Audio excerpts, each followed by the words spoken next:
Hey, hi everyone. Now, welcome to your show, Coffee with Experts. This is your host, Ranmay here. And today we have Duane, who is the partner of Atomic Idea with us. Hey, Duane. Hi, how are you, Ranmay? Thanks for having me today. Great. Duane, before we move any forward, let's get to know the human behind the mic. Talk us through your journey. How did you start your career in the marketing space? And then obviously your agency, how has been the journey so far, the challenges, the success? Throw some light there.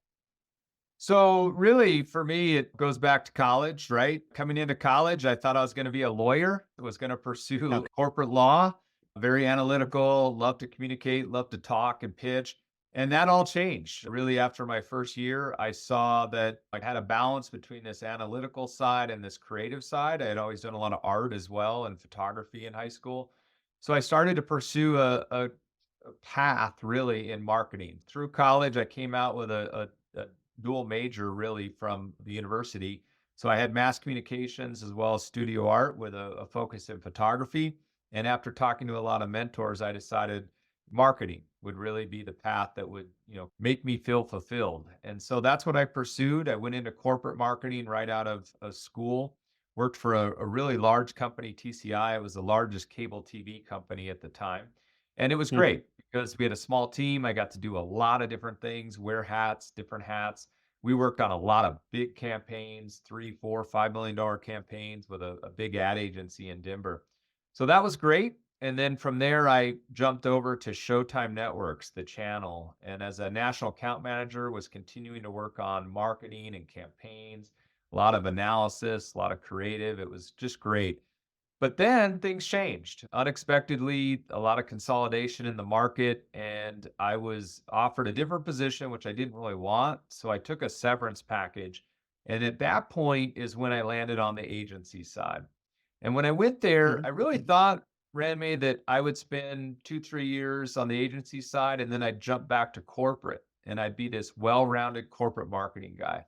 And Right. that was in 2000, or sorry, 1999, and I never left the agency side. So, really have enjoyed the path. I've worked for a small agency, I've worked for a large ad agency, I've consulted with different agencies as a fractional employee. And then finally in 2018, a very good friend of mine that I've known since college, he and I started Atomic Idea. And the whole thought there was to bring an agency to companies that could compress the layers, right? Bring high level strategy, powerful creative at a cost that was more reasonable, right? We could maximize their budgets and try to also be a little more agile in terms of the ways that we could deliver in a quick manner. And so, thus, Atomic Idea was formed, and we survived COVID, which was a little crazy, and have come Yeah. out of COVID. Really, we slingshotted out of COVID with a lot of growth. So we're pretty excited of where we are and where we're headed. Lovely. And then, like you mentioned, Dwayne, you have been on both sides of it, the client and the agency side. Let us know how is it different? How is both sides of the game different? And when which one you feel is more challenging? Wow, that's a great question. So I think both sides have advantages and disadvantages. People ask me all the time, what career should I pursue if they're young? And I say there's differences, right? The corporate side, sure. Bigger company, you might get different types of benefits and more stability, perhaps, where the agency side is a little different as well. But for me, really, it's just a different perspective, right? So when you're on the corporate side, you're obviously looking solely at, you're balancing a lot of people internally. You have a lot of different people weighing in on what they want to see and what they want to do. And then on the agency side, you really are there to serve the client, right? So we have to balance being a good partner. We need to push when it's right. We need to challenge the client when it's proper, but always remembering that we're a partner. And at the end of the day, we're all after the same goal, and that is to have success, right, in their marketing, to drive leads, to drive revenue, whatever that might be. So I don't know if there's really a better side, but the challenges exist on both sides, right? And so as myself, having been on both sides, I think it does bring a little advantage when we're meeting with our clients because I Right. understand what it's like to sit in their seat, right? I know what it's like to be Mhm. the corporate marketing person and balance those challenges. And so we can be more empathetic to that. And I think that really helps. And my partner, Keith, who is the co owner of Atomic Idea, he also spent several years on the corporate side as well, so the client side. So I think that helps us, right? We can look at it Yeah, holistically. a deadly combination, I must say. Yeah. Right. And then doing, at Atomic Idea, what do you feel is your unique value proposition or your USP as an agency, which kind of sets you apart from all the players out there? Yeah, it's a great question. And there's a lot of competition, right? So we compete with larger Right. agencies, small agencies. We compete with the freelancers that are out there doing what we do, the one and two man bands, we call them.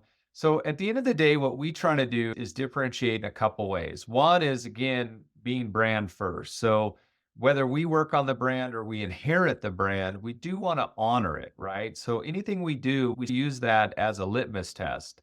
So if we're developing creative, a video, website, whatever, does it represent the brand? And so that we really try to keep throughout anything we do.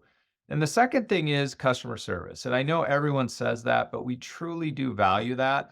We really look to be a partner. I always say to my team, if our client starts to refer to us or treat us or look at us like a vendor, we have a problem, right? I never want us Right. to be seen as the vendor because then you're a commodity. I want us to be seen as a true partner, right? So we try to immerse ourselves in their brand, Ranmay, immerse ourselves in their process, in their team, so that they see us as an extension of the team. And I think we've done that really well. The feedback we get from our clients is that we do. We treat them like part of our team, and we're part of their team, and we're a Mhm. true partner at the end of the day. Absolutely. When I completely agree with that, when you say they should treat you as the extension of their own team versus just as the vendors, then they would be discussing their problems versus complaining about what has happened, what has not. And on top of it, we as a strategy or as a process, what we follow is we do not say that a client is onboarded to our system. No. The first email that goes out says that thank you for onboarding us so that we get onboarded to their systems, whatever project management, communication channels that they might be using, we get onboarded to their system so that they feel that they do not have to do anything differently for us than what they're doing currently for their existing team members. So that is the experience that you want to give to your clients, Exactly. Exactly. right? And then again, staying constantly plugged in can be counterproductive. What strategies do you use to disconnect from work and truly recharge during your downtime? Because as an agency owner, as a partner, we know how draining it can be, right? So, what is your strategy? Yeah, I think that's really important, Ranmay, is work-life balance. And I think Mm. that a lot of people do get caught up and they get so focused on the work side of things and getting ahead that you forget that. And it's something that I've always valued from early in my career to make sure that I'm giving to myself. I love the saying that, if you don't put gas in your own tank, right, you can't give, right? So we got to make sure that we're staying fresh. For me, if you could see behind me, you'd see golf and golf balls on the wall. You Yeah, know, the Masters here is coming up. I love golf. So that's one of the key ways I love to unplug.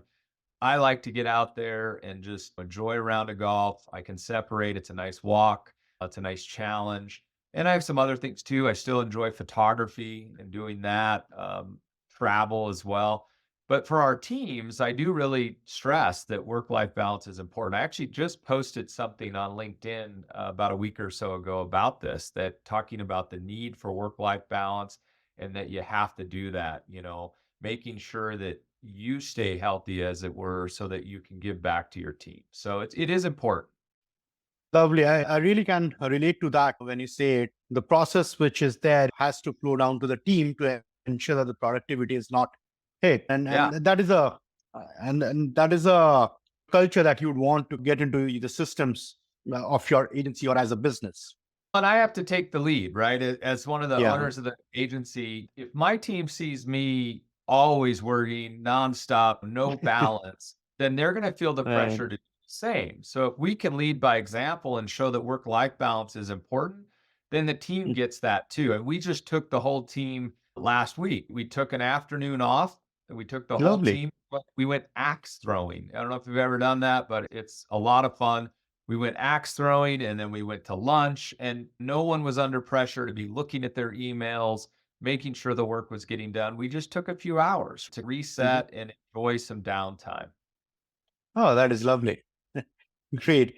Then, in terms of you have been into brand strategy and positioning for quite some time now, how do you approach the process of brand differentiation in a crowded market or space? And what are those strategies that you would have found during this journey of yours to have that would have proven to be effective? Yeah, that's been a long evolution, right? So, based Mm. upon my education, my experience with different agencies, the corporate side, I've been able to take a lot of what I've learned along the way, and I've learned from some of the agencies I've worked with and some of the mentors, and I've taken sort of the best of the best, right? And then taken that and put it together into a process. I went out formally and also got some certifications with Level C, which is led by Marty Newmeyer, an amazing brand guy, very well known. He's written several books like The Brand Gap. And I was certified through there. I got both the brand specialist and then the brand strategist certification. Really great master classes. And again, taking all that and creating our own process at Atomic Idea. So we have a brand workshop process that we take clients through. Basically, there's four key areas. It's discover. So it starts with a discovery session, a workshop. Then it's about differentiation, right? Validate, and then cultivate.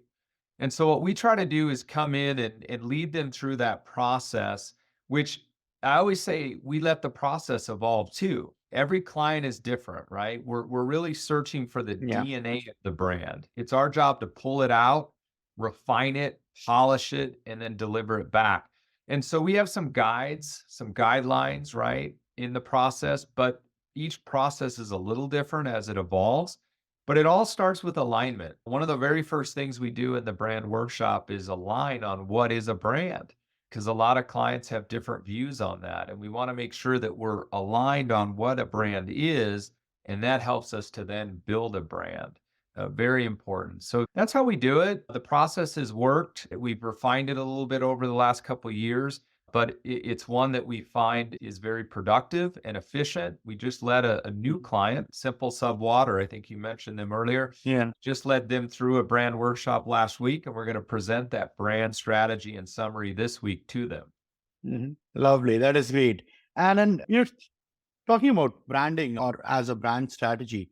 What do you feel are some of the common mistakes that businesses make when it comes to branding or setting that message out? Yeah, that's a great question too. And I think there's a few things that we see over and over, right, that are more common. The first is that a lot of companies, especially if they're a startup, maybe a small, medium company, they've been growing, they don't really pay attention to the brand need, right? They skip it. Right. They just throw some things together because they're really focused perhaps on R&D, they're focused on growth, revenue, sales, maybe it's product development, and so the brand kind of gets ignored. We see that a lot. One of the things we always say is don't ignore the brand. It's never too early to start. People ask us that. When should I look at the brand? It's never really too early because we always look at it as a good brand strategy, right? Having a brand in place is the foundation. And so just like a building, if you have a foundation and you continue to build up on that foundation, the bigger that building gets, the more critical it is that the foundation is solid, right? And if the foundation isn't solid and maybe it was just an afterthought, the weaknesses will get exposed and magnified as you build up. And it's the same with a company. If you haven't really identified and created a strong brand strategy, the bigger the company gets, the more those weaknesses are exposed. So that's one of the things we see. And the other is just alignment. One of the first things we ask Ranmay in a brand workshop is what is a brand? And we go around and we ask the client, and you'd be surprised at how many different Yeah. answers we get within the same company. So Right. it's really even understanding Yeah, even the first and founding. yeah, it's really understanding first and foremost what is a brand. So that's Yeah. a something we also see that is a mistake. And so for us, what we say is even if you can just do some of that brand at a smaller scale, it's important. And then make sure, just like you carve out budget for other things, make sure you carve out budget for the brand and for marketing. It's very important. Yeah. Great said, Duane. And then, I also want to understand your take on AI and machine learning in general. We got hit with this storm. It's been more than a year now. We went through it. Now Now it has gotten into our system in terms of how we operate on a day-to-day basis. But what do you think in terms of where are we heading with all this AI and machine learning evolution? Yeah, it's a question we're getting asked over and over, right? Even when we're pitching new clients, they're asking us, how are you using Yeah, it? Um, and it is one that I think needs to be addressed, right? Because it's getting more and more powerful, right? A lot of people are putting a lot of stock into true. it. And for us, what we've determined as an agency is that, like any tool can be used the right way or it can be misused, right? And so, what we're really trying to identify is how do we use this tool with AI and machine learning in the right way that can enhance what we do for our clients. Let me give you an example. What we'll do, several of our team members, is they may use AI to look over something we've done. So maybe we've Mhm. written a piece or we're working on a new process, and then we can feed it in to the AI and see what it spits back. And what we're finding is that it is useful, and there's things that it does or that it suggests that are good, right? Things we didn't think of. So we're using it more like that, almost like a review tool and to refine what we do or what we create, rather than just letting it do it from the scratch. We feel like that's our job, right? We're the experts. We Mhm. understand the client. We have the expertise and the experience. So we take the first stab, as it were, and then we're using AI to help refine it. And we're looking at it closely. It definitely can help us to speed up some of our processes, some of the graphic design, some of the creative side. But again, I want to make sure our team never loses sight of the fact that we're still the experts, right? And I want to make sure that Yeah. we take the lead and use that tool effectively.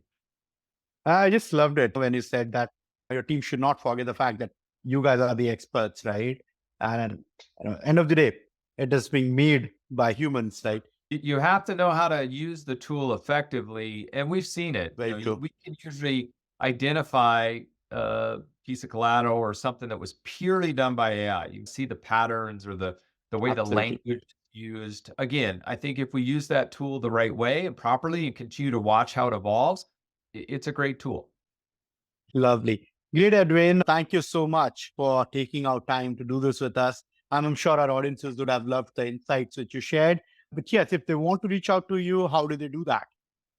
Yeah, we'd love to talk to anybody. You can reach us. Our website is atomicidea.com. So easy for you to find us there. We have a contact form. Reach out to me on LinkedIn as well. I'm there. Again, it's Duane Ciacco at Atomic Idea. And we'd love to talk with you and just see how we can help you. We offer free consultations. We don't charge anything to chat with you and just hear what you're facing and maybe what needs you have. And we'd love to work in a consultative way with you.